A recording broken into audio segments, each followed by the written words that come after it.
Welcome to Family History Mysteries, a podcast that tells the stories uncovered through family history research, the unexpected stories of everyday people.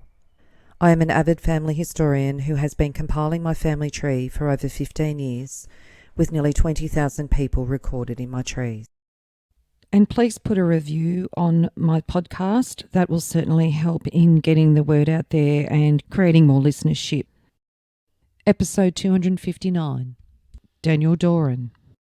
Daniel Doran had a string of small offences in South Australia and New South Wales, but his biggest offence was bigamy.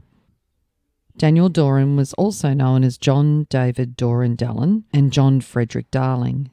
He was born on the 3rd of February 1863 in Adelaide to John Middleton Doran and Catherine O'Neill. On his marriage certificate to his second wife, he states his mother is Catherine Nile. His New South Wales jail record states that he was born in New Zealand and arrived at the age of 4. His parents were in fact Irish and emigrated to Port Adelaide from Liverpool with their 5 children. Daniel was not born until nearly 5 years after they emigrated. On the 8th of January 1877, so when he was 14, an article featured in the paper that says Edward Leake, William Falls and Daniel Doran, 3 boys, were charged with stealing a quantity of zinc valued at 10 shillings, the property of William Grindle, horse dealer at Adelaide on the 4th of January. Mary Grindle, the wife of William Grindle, said she saw Leake take a large roll of zinc from her yard. The other 2 prisoners were watching him. Sydney Knowles, a little boy, corroborated and deposed to seeing Falls roll up some of the zinc. John Craig, another boy, said he saw Leake selling some zinc. The prisoner Doran was present. When Doran was arrested, he said Leake and not himself took the zinc. On the way to the station, he said, "I thought there was no harm in taking it." Falls was allowed to go on condition that he was whipped by his father at the police station. Leake, being an old offender, was sentenced to 3 months' imprisonment with hard labour, and Doran, who his worship stated had been before the court less frequently, was ordered to be in prison for 2 months with hard labour. So at the age of 15, Daniel Doran, on the 11th of February 1878, did a total of 3 months in the Industrial Reformatory School in South Australia on Kangaroo Island. His guardian was Mr. Henry Snellery. He began a relationship with Emily Morris. They had a daughter, Florence Louisa Morris Doran, who was born on the 21st of November 1881, so when he was 18, in Adelaide, and she died on the 9th of April 1883 in Adelaide. He married Emily Morris on the 31st of May 1883 in Adelaide. The marriage was announced in the paper, Doran Morris. On the 31st of May at the United Methodist Church, Daniel Doran to Emily, eldest daughter of Mr. Owen Morris, both of Adelaide. Barely 4 months after they married, Daniel was sent to Newcastle Jail in New South Wales for profane language for 3 weeks. Their second child, William John, known as Willie, was born on the 13th of January 1884 in Adelaide. He married Elwina Agnes Bellick in Perth in 1905 and they had 10 children. They lived at Claremont in Western Australia and he was a railway employee. He was a guard on the Metropolitan trains and he died of heart failure while working on the 11th of July 1942 in Subiaco West, aged 58. This occurred between the stations of Leaderville and Subiaco, and William was buried at Karrakatta Cemetery in the Catholic section. So 2.5 years after William was born, Daniel features in the law courts in Adelaide. Daniel Doran was charged with having been found with an evident unlawful purpose on the premises of Alan James Phillips. The defendant was found in the informant's fowl house yesterday and appeared to have the intention of stealing some of the poultry in the outhouse. When found, the defendant said that he was sent to the fowl house for Mary, a cook in the house. Doran, in defence, denied that he was on the premises for an unlawful purpose. He was sentenced to 1 month's imprisonment. While he was in jail, Emily gave birth to Bertha Maud Doran on the 30th of September 1886 in Adelaide. Bertha married Percy Stanley Davy in Adelaide in 1904 when she was 18. They had 4 children. Percy was an electroplater at Mile End in South Australia, and she died on the 8th of January 1948 at Mile End, aged 61. Their next child, Sarah Teresa Doran, was born on the 19th of July 1889 in Adelaide, and she died on the 28th of July 1890 in Adelaide. Daniel said in 1890 that Emily left him.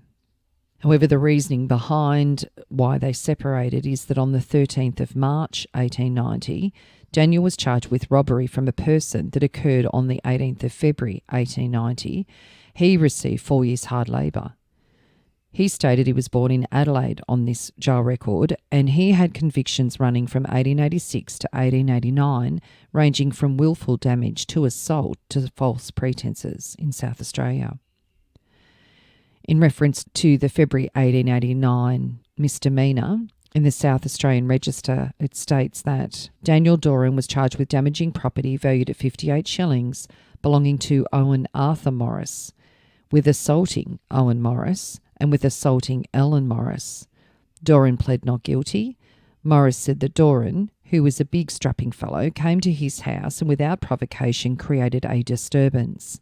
Morris turned the defendant away, but when Doran returned with an axe, which he hurled at Mrs. Morris, the axe did not strike her, but it crashed through the window.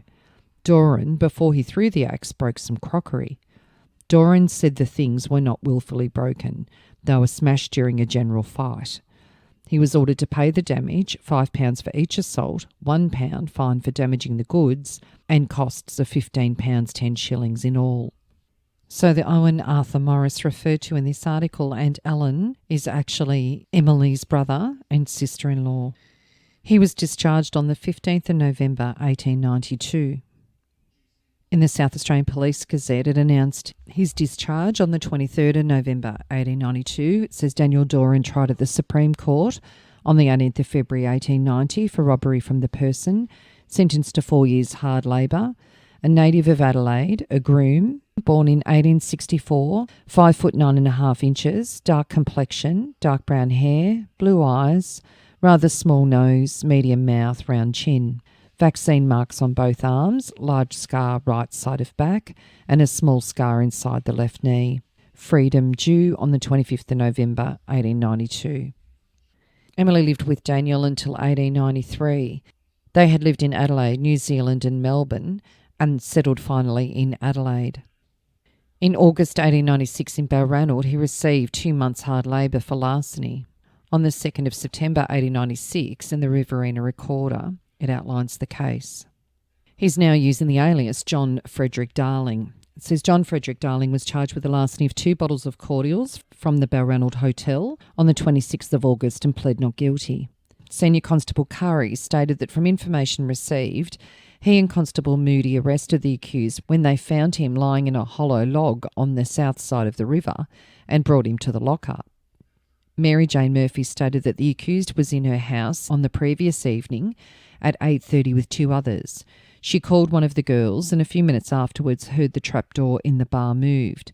She went into the bar and saw no one about, but missed 2 bottles of cordial which were there a quarter of an hour previously. There was no necessity for the accused to go near the trapdoor to get out. She did not authorise anyone to take the bottles, which were valued at 8 shillings. She heard the accused and others talking about the police and getting into trouble the same afternoon. The accused had only had half a glass of beer in her house, for which he did not pay. Annie Harvey, a servant at the Balranald Hotel, stated that after hearing the trapdoor move, she went into the bar and saw the accused standing near the window with his arms folded close to his coat. The accused left and came out a little black gate a few minutes afterwards and went to Bowden's store. He did something there and came back to the hotel. After being refused a shakedown by Mrs. Murphy, he went back to the spot near Bowden's, where he'd been before, picked up something and went down the road with his mates following him. The accused was found guilty and sentenced to 2 months hard labour. In October 1896 and February 1897, he received 2 charges in Hay, one for assaulting police and one for attempted bestiality. He received 6 months hard labour and 12 months hard labour concurrent. The details of this were on the 17th of February 1897 in the Riverina Recorder. Alleged unnatural offence. John Frederick Darling was charged with committing an abominable offence at Balranald on the 26th of October. The accused pled not guilty. All females and youths under the age of 21 were ordered to leave the court. The Crown Prosecutor explained the circumstances of the case and stated that if the jury were not satisfied that the whole offence had been committed, they could find the accused guilty of an attempt. Senior Constable Curry, stationed at Balranald, gave evidence as to the alleged offence. After the arrest, as witness was putting the accused into the lockup, the accused bit him all over the face and struck him. Witness and the accused had a few words on the day the offence was alleged to have been committed. He did not say to the accused or to anyone else that he would get accused 2 years. Dr. Kelly of Balranald gave technical evidence of a material character, and the accused gave evidence on his own behalf. He said that he assisted to drink a bottle of rum on the day in question and got the worse for liquor. He was in the act of looking for his swag when Constable Curry came across him. His Honour summoned up at length, and the jury, after a long retirement, found the accused guilty of an attempt. The police records showed that the accused had been sentenced for 2 months for larceny at Balranald on the 28th of August, and on the 27th of October, 6 months for assaulting the police in the same town, which sentence he is now undergoing. Darling said that when he was a child he received sunstroke and it affected him when he took drink. He asked that he ought to be dealt with mercifully, as he had a wife and child. He felt the shamefulness of the charge. His Honour said that although the prisoner had been in trouble before, he had references as to good character. He was industrious. He would take that into consideration and deal mercifully with him. The prisoner was sentenced to 12 months hard labour in Hay Jail. And then in March 1898 in Hay, he was fined for common assault and he got a fine or 2 months hard labour. And on the 25th of March 1898 in the Hay River in Grazier. At the police court on Wednesday, before the magistrate, John Frederick Darling was charged with assaulting a Chinaman named Argo and Henry Cullen at the Chinese camp. Accused pleaded guilty. Argo, who appeared in court with his head bandaged up, gave evidence as to the assault. The accused had knocked him down, kicked him and thrown a lamp glass at him. Constable Hogan stated that he saw Argo at the Chinese camp on Monday night. His face was all covered in blood and he was bleeding profusely from a wound over his right eye. Argo also had a wound at the back of his left ear. The cut over the eye was over 1 inch long. Henry Cullen stated that the accused called at his house at the Chinese camp on Monday evening and asked if a woman named Mary Dawson was in. The witness said no, whereupon the accused called him a liar and a Chinese bastard. The accused afterwards knocked him down and kicked him. The accused called upon a man named Regan to hold the Chinese bastard down, meaning the witness, while he proceeded to assault the Chinaman Argo. For assaulting Argo, the accused was fined 40 shillings with 10 shillings witnesses' costs, 1 shilling and 10 pence costs of court, and in default, 2 months imprisonment. For the assault upon Cullen, the accused was given a fine of 20 shillings or 21 days in jail. Patrick Regan pleaded guilty to being accessory to the assault upon Argo and was fined 40 shillings or 21 days sentence to be cumulative with a former sentence for assaulting Henry Cullen. In May 1898 in Hay, he was given a charge of drunken and disorderly and indecent language. He was given a fine or 24 hours hard labour, and for the other charge a fine or 1 month hard labour concurrent. In March 1899 he was charged with being drunk in Hay. And then Daniel married Eveline Jane Aitken on the 20th of July 1900 in Deniliquin under the name John David Doran Dallin. She was only 14 and he was 37. They were married for 14 years. Daniel was employed at Puckawidgie Station, Carnargo at the time of their marriage, and she lived at Carnargo. Her mother and father were witnesses to the marriage. Daniel apparently told his wife before the marriage that he'd been married previously and that his wife was deceased. Their first child, Lindsay Gordon Dallin, was born in Burra, South Australia on the 18th of May 1903. In September 1913, he and his younger siblings were committed to state care. His father was listed as John D.D. Dallin, who was serving time in Bathurst Jail, and his mother Evelyn was living in North Deniliquin. Lindsay was sent to Hartley Vale near Lithgow, then Buckenfield, north of Newcastle, New South Wales, and he was released from state care in June 1921. He married Florence Bellamy in 1932 in Maitland West. He was a farm labourer and worked in the Maitland textiles mills. They had 2 sons and he died in 1965 at the age of 62.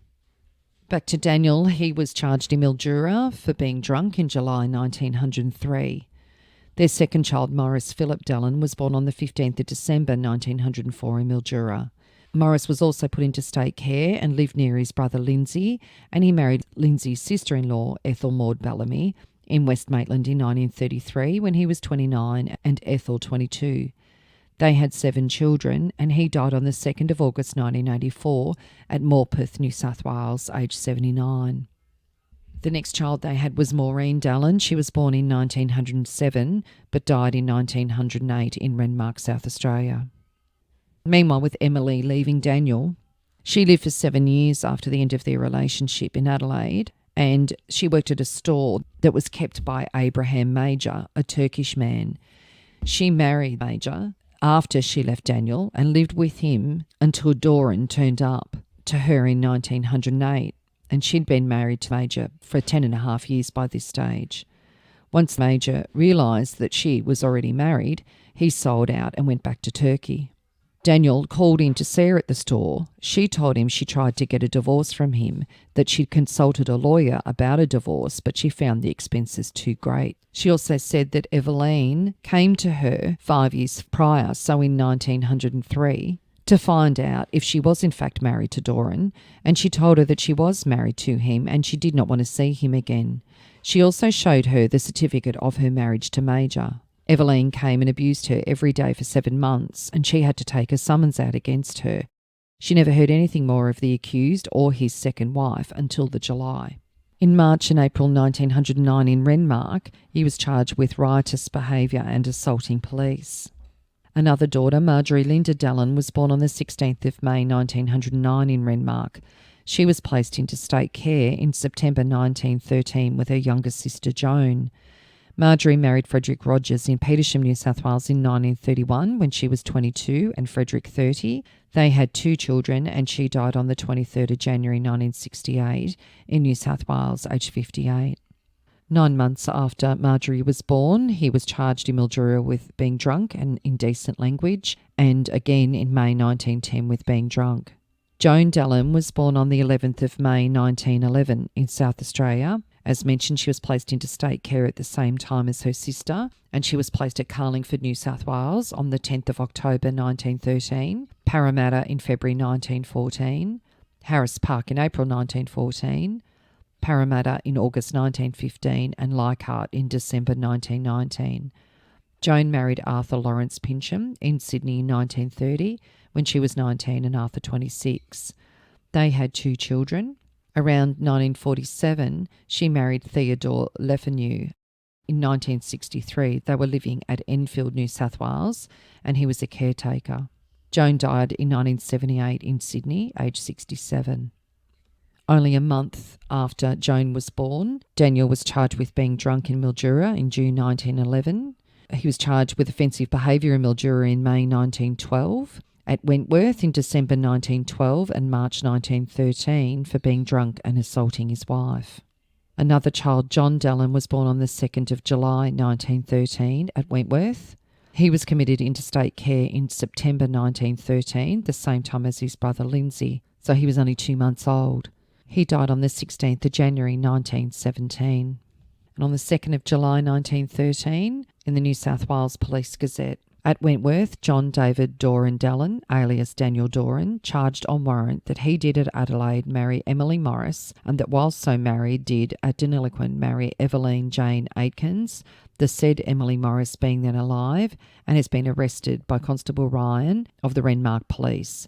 He was remanded to Wentworth and committed for trial at the Wentworth Sessions and admitted to bail. The offender is 49 years of age, 5 foot 10 or 11 inches high, medium build, about 11.5 stone in weight, smart, active appearance, brown hair and moustache, a labourer, follows grape picking, a native of Adelaide or New Zealand, dressed in a khaki coat, dark tweed trousers and a light felt hat, left Wentworth 3 weeks ago riding a bicycle with one pedal broken. And on the 23rd of August 1913 in the Deniliquin Pastoral Times, charge of bigamy. Before His Honour Judge Gibson at the Quarter Sessions on Tuesday, John David Doran Dallin, alias Daniel Doran, alias John Frederick Darling, was charged with bigamy. The Crown alleged that the accused married Emily Morris in Adelaide on the 21st of May 1883, and that while his first wife was alive, he went through a form of marriage at Deniliquin on the 20th of July 1900 with Emily Jane Aiken. The accused pled not guilty. Sergeant Clark, stationed at Wentworth, said he spoke to the accused last March when under sentence on another charge. He told him his wife had informed the police that accused had been previously married at Adelaide and his first wife was living there now. He said, "Yes, I was married to Emily Morris in the Methodist Church in Adelaide in 1883. I lived with her until 1890 when she left me. I didn't see or hear of her for many years." The witness asked if he was married to the woman he was living with now, and he replied, "Yes, I was married by the registrar in Deniliquin in 1899 or 1900. He asked if he ever divorced his first wife, and he said, "Not that I know of." He also said he had not applied for divorce proceedings and that no proceedings for divorce by his wife had been served on him, but he was told about 7 years ago she had obtained a divorce. The accused said, "Do you think there will be any trouble over this?" Witness said, "I can't say. I have to make inquiries about it." On the 10th of June, he showed the accused a copy of a certificate of marriage and he said, "Yes, that's all right." He said, "Are you the man Daniel Doran referred to in that certificate?" He replied, "Yes." He also said that Emily Morris was his wife. The accused had been living in Mildura before he saw him in Wentworth. Emily Doran, married woman, said her maiden name was Morris. She knew the accused by the name of Daniel Doran and was married to him at the Weymouth Street Methodist Church in Adelaide on the 31st of May 1883. She lived with the accused until 1893 in Adelaide, New Zealand and Melbourne, and finally in Adelaide in Oakley Street. The accused was a driver and she had 2 children, a boy 29 and a girl 26.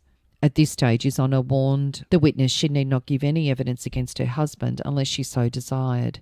He should have told her when she first entered the witness box. The witness said she did not see she was doing him an injury by telling the truth. Continuing, the witness said that she left the accused and went into service. She kept her children until they were both married. She separated because she and her husband could not get on together, and she told him it would be better if they parted forever. She and her aunt married the accused and his brother.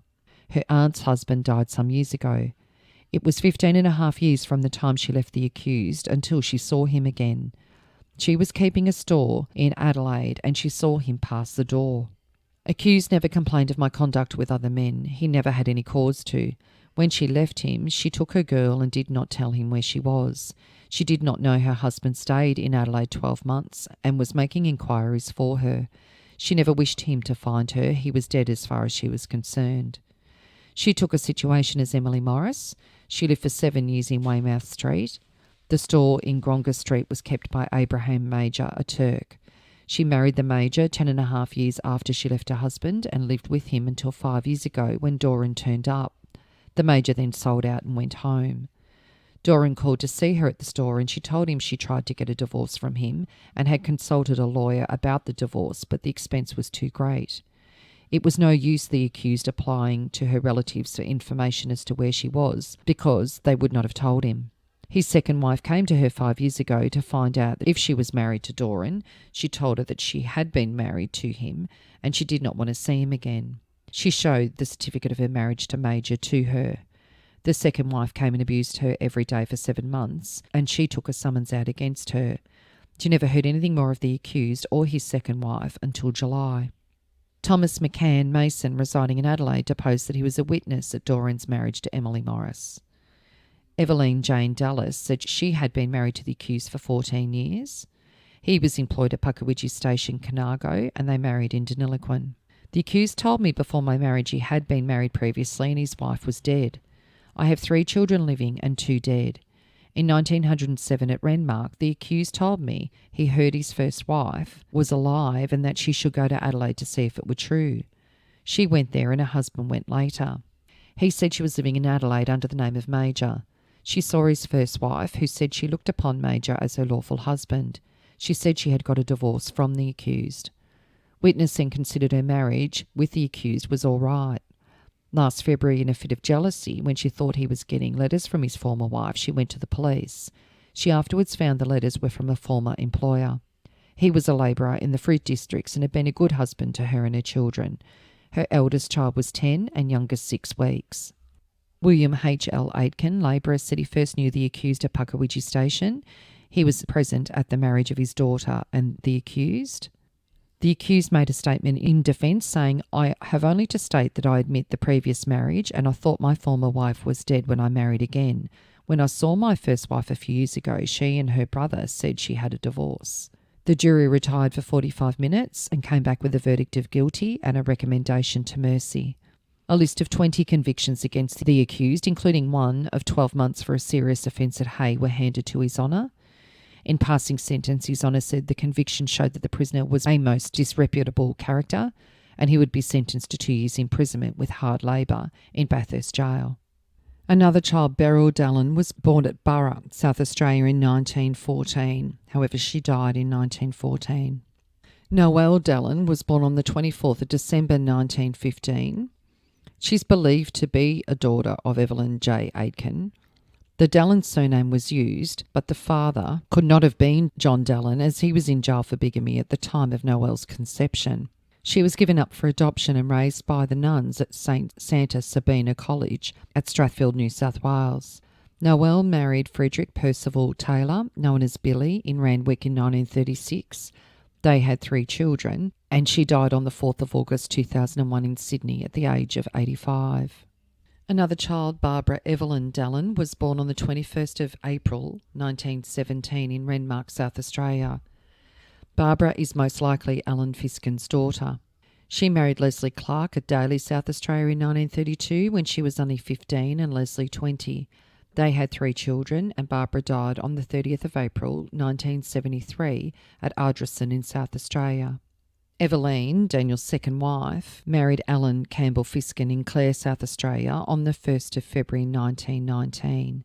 She'd given birth to their son, Alan Campbell Fiskin, only 2 weeks prior to their marriage at Iron Knob in South Australia. They had another 3 children. Eveline died on the 14th of November 1939 at Wallaroo, South Australia, aged 54. Only her marriage to Alan is listed on her death certificate. On the 25th of November 1939 in the Kadina and Wallaroo Times in South Australia. After a short illness, Mrs. Fiskin passed away at Wallaroo last week. Prior to her death, she resided at Forster Street. She was by no means a strong woman. It was not surprising that when she was laid aside, her frail constitution could not stand up to the test. I helped her and the children now and again, and she always seemed thankful for any act along this line. She was a regular attendant at the Army Hall, but was not in any way given to publicity. The members of the Home League were present at the funeral at Wallaroo, and to the children we send our sympathy. And Daniel Doran died in 1935 at Yanco in New South Wales. On the 18th of January 1935 in the Leeton Murrumbidgee Irrigator. Old age pensioner found dead in camp. Daniel Doran, an old age pensioner aged 72, was found dead in his camp yesterday morning. The camp was situated not a great distance from the banks of the Murrumbidgee River near Alexander's Brickworks. The deceased had been an inmate in the Leeton Hospital on several occasions, was a native of Adelaide, in which city he was also married. And Emily Morris, Daniel's first wife, died on the 19th of July 1938 in Adelaide at the age of 73. A death notice was placed in the paper by Bertha and William, so Bertha Maud and William John Doran.